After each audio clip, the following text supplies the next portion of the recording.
আচ্ছা, BUET admission test 2022-23 শিক্ষাবর্ষে আমাদের বর্ণালী থেকে, কেমিস্ট্রি বর্ণালী থেকে যে কোশ্চেনটা দিচ্ছে সেটার আমরা এখন সলিউশন দেখব। তো দেখো কোশ্চেনে বলছে যে হাইড্রোজেন পরমাণুর পঞ্চম শক্তি স্তর হতে ইলেকট্রন প্যাসেন্ট শক্তি স্তরে কি হয়েছে, রূপান্তরিত হয়েছে, বা প্যাসেন্ট সিরিজ বলতে পারো, বা প্যাসেন্ট শক্তি স্তর।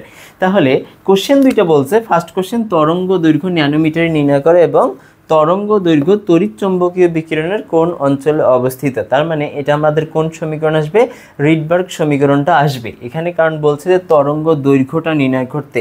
তো দেখো তরঙ্গ দৈর্ঘ্য নির্ণয় সংক্রান্ত যে সমীকরণটা আছে সেটা যদি আমরা লিখি যে 1/λ, বা একে আমরা কি বলতে পারি, নিউ বারও লিখতে পারি। So 1/λ is equal to RH into কি বলতো 1/n1 square minus 1/n2 square. বুঝতে পারছো? তো এখানে ব্যাপার হচ্ছে যে আমাদের n1 কত, n1 হচ্ছে এই যে প্যাসেন্ট সিরিজ, এবং এখানে হচ্ছে পঞ্চম। তার মানে n1 কি হবে, লাইমেন বা আমার প্যাসেন্ট। তার মানে n1 হচ্ছে এখানে বুঝাই যাচ্ছে কত বলতো 3, এবং n2 কত, n2 হচ্ছে আমাদের 5, তাহলে 5। তাহলে এবং আমাদের রিডবার্গ ধ্রুবকের মান জাস্ট আমরা বসাইলেই কী পাবো, ল্যামডা পাবো। রিডবার্গ ধ্রুবকের মান আমরা জানি 10, 9, 6, 7, 8। এই সংখ্যাটা ভাইয়ারা তোমরা মাথায় রাখবা, কারণ এই সংখ্যাটা তোমাদের লাগবে। 10, 9, 6, 7, 8। এখানে যদি একটা দুইটা শূন্য বসানো যায় তাহলে এটাকে কি লেখা যায়, পার ন্যানোমিটার। দেন হচ্ছে 1/n1 কত বলো তো, 1/3 স্কোয়ার মাইনাস 1/5 স্কোয়ার। তো দেখা যায় যে এটা যদি আমরা পার ন্যানোমিটার একক লিখি তাহলে ল্যামডা ইজ ইকুয়াল টু, এটা ক্যালকুলেটরে করলে দেখা যায়, আচ্ছা এটা ক্যালকুলেটরে করলে দেখা যায়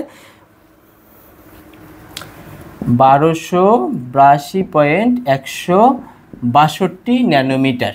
বুঝতে পারছো, 1282.162 ন্যানোমিটার। দেন হচ্ছে আমাদের এইটা হচ্ছে 1 নম্বরের অ্যান্সার। তরঙ্গ দৈর্ঘ্য ন্যানোমিটার এককে নির্ণয় করলে আমরা এই অ্যান্সারটা পাই। তো এই টাইপ ম্যাথগুলো করার ক্ষেত্রে যদি তোমাদের তরঙ্গ সংখ্যা নির্ণয় করতে বলে তখন তোমরা ডিরেক্ট কী লিখবা, যে nu bar is equal to 1/λ R H into 1/n1 square minus 1/n2 square.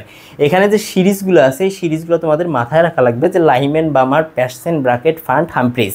তার মানে এবং আরও একটা আছে, টোটাল তোমরা এই যে সিরিজ 5 থেকে 6টা বা 7টা, এই সিরিজগুলো কোনটা কত নম্বরে এটা ভালো করে ফোকাসে রাখবে এবং কই থেকে কোথায় যাচ্ছে সেটা। দেন দেখো আমরা যদি এইটা বের করি তাহলে আমাদের 2 নম্বরটা কি বলছে, যে এই তরঙ্গ দৈর্ঘ্যটা তড়িৎচুম্বকীয় বিকিরণের কোন অঞ্চলে অবস্থিত। তো দেখো আমরা জানি যে অবহেলিত রশ্মির অঞ্চল হচ্ছে 780 ন্যানোমিটার থেকে 1 মিলিমিটার পর্যন্ত। এটা কোন বলতো, অবহেলিত রশ্মির অঞ্চল।